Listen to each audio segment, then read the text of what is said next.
as a girly that was anxiously attached, and I'm still working through those anxiously attached moments. Something that has really worked for me is always like, well, one, my awareness on it is so much more quicker. So I'm able to pick up on like, okay, wait, I'm being an anxious girly right now. Let me simmer down. Let me back up.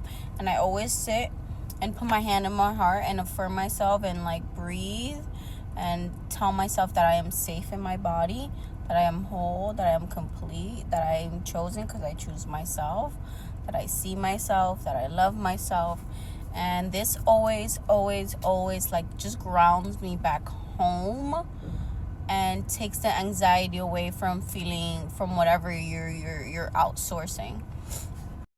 So something important I've learned is like you have to unlearn. You have to unlearn and love and unlearn in a lot of ways. Like you don't need to always need to know where your partner is at all the time. And honestly, that energy repels because people can feel that. They can feel that energy, so it repels. So automatically, when you become more secure, you will start receiving everything you desire because it's kind of that anxious attachment space is kind of like too clingy, too like subconsciously desperate.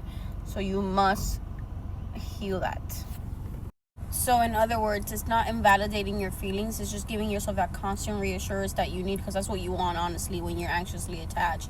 And like knowing in your heart that the partner that is meant for you will always be for you.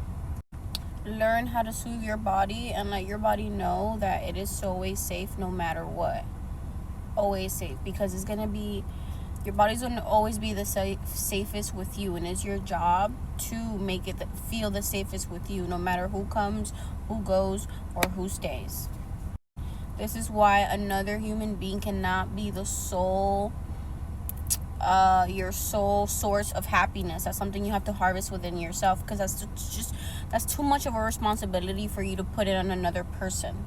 People are not meant to be they're supposed to add to your happiness. There's not supposed to be your whole happiness. It's too overwhelming. It's too much, because every individual is dealing with their own shit and their own fears and their work and reprogramming and unlearning and deconditioning that they have to do. So and then on top of that, like life, work, all that stuff, and then being full responsible for another person's responsibility is just too much. So you must do the inner work. You must learn how to detach, and you must learn how to soothe yourself in those moments and give yourself the things that you think you need from another person. You give them to yourself. Now I'm gonna give you guys some journal prompts, so you can actually sit down and write these stuff down. And you have to be just very honest yourself when you answer these questions, because it'll make a difference in soothing your nervous system and rewiring your brain, and like picking up on when you're getting in that anxiously attached mode, and you can snap out of it quicker and pull yourself out of that space. So number one is, what story am I telling myself when I don't hear back from someone I care about? Is it based on facts or fears? What would that do for you? What feeling would that give you? How would that soothe you?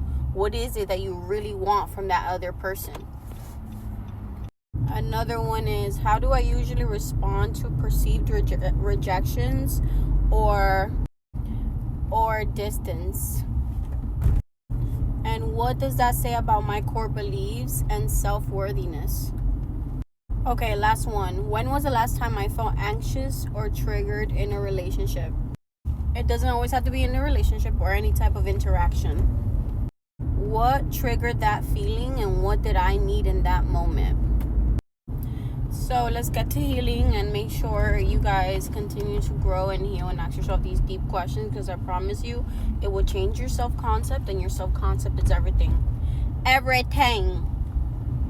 You want to attract all of your heart's desires, you need to work on your subconscious mind and change your self-concept. That's key.